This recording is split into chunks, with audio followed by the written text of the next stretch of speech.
Good morning. I-flex lang namin yung aming mga tumubong bunga ng lemon. Ayan. Isa.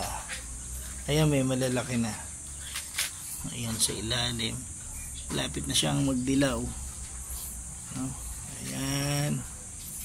Tapos dito meron din. Dito medyo mas marami.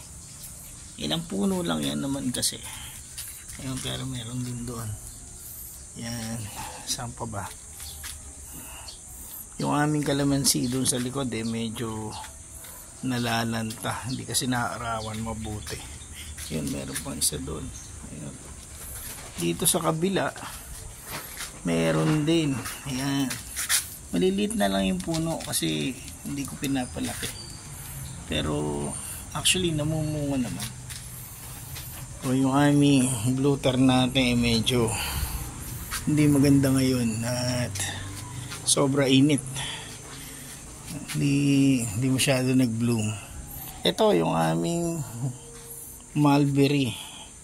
Ito yung nahingi ko doon sa taga Rancho 2. Ayan, ang daming bunga. Pinutulan ko siya katatabas ko lang. Yan, daming bunga.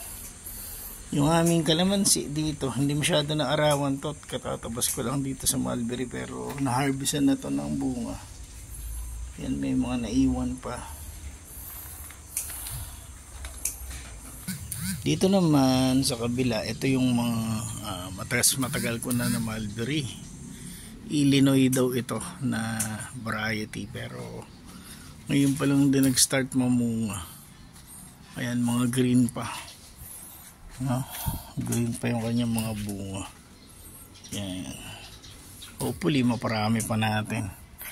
Sa 3 puno, 2 lang yung nag-survive Hinati ko na kasi yan, pero isa lang talaga yung naging matatag. Yan. Hindi naman sila kailangan masyadong alagaan. Ngayon, itong aking papaya dito, wala na yung aking pinakamalaking papaya. Ito nakakatuwa kasi pinutol ko yan, tapos pagkaputol ko yan dyan sa area na yan nagsanga, tapos pagsanga niya yan, 2 ang puno na lumabas, parehas may bunga.